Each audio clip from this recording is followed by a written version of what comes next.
তো রজত নামের এক তরুণ কলকাতার সোনাগাছিতে পা রাখে হাতে একটা ক্যামেরা নিয়ে। রজত অ্যাকচুয়ালি বিভিন্ন জায়গার ফটো তুলে সমাজের কাছে সব জায়গার বাস্তব চেহারা ফটোর মাধ্যমে তুলে ধরতো। তো সেই রকমই সোনাগাছিরও বাস্তব চেহারা সমাজের সামনে তুলে ধরার জন্য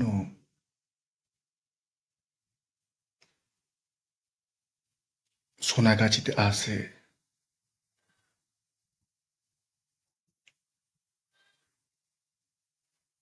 তো প্রথম দিন ফটো তুলতে তুলতে রজতের সন্ধ্যা হয়ে যায় এবং রজত একটা গলির মধ্যে এসে পড়ে। গলিতে গিয়ে ফটো তুলতে যাবে সেই সময় রজত দেখে একজন মহিলা সাদা কাপড় পরে দাঁড়িয়ে আছে। রজত প্রথমে অবাক হয়ে যায় এবং কিছুক্ষণ পর ওই মহিলার চোখের দিকে তাকিয়ে রজত যেন কোথায় হারিয়ে যায়। ও ভাবতে থাকে, এই রকম মেয়ে আমি আগে দেখিনি। ওই মেয়েটার নাম ছিল নন্দিনী এবং রজতের সাথে নন্দিনীর আস্তে আস্তে পরিচয় হয়ে যায় এবং ওরা কথা বলতে বলতে হাঁটতে থাকে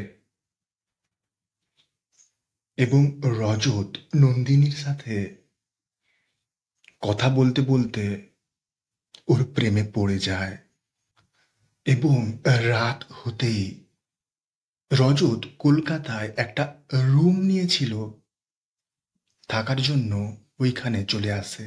কিন্তু রজত ওই রাতে ঘুমানোর সময় শরীরে কিছু অস্বাভাবিক লক্ষণ লক্ষ্য করে। যেমন ওর নাক থেকে রক্ত পড়তে থাকে এবং ওর মাথা অদ্ভুতভাবে যন্ত্রণা করছে। পরের দিন রজত আবার ক্যামেরা হাতে করে বেরিয়ে পড়ে সোনাগাছির দিকে। কিন্তু এখন রজতের মেন উদ্দেশ্য শুধু ফটো তোলা নয়, নন্দিনীর সাথে দেখা করা। এবং আবার পরের রাতে রজত নন্দিনীর সাথে আবার দেখা করে। নন্দিনী সেই রাতে রজতকে বলে, তুমি কি জানো ভালোবাসা কখনো কখনো মৃত্যুর থেকেও শক্তিশালী?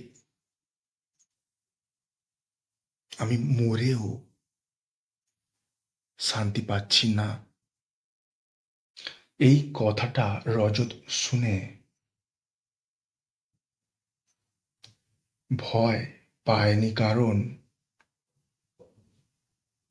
রজত নন্দিনীর সাথে কথা বলতে বলতে কোথায় যেন হারিয়ে গিয়েছিল। তখন রজত নন্দিনীকে জিজ্ঞেস করে,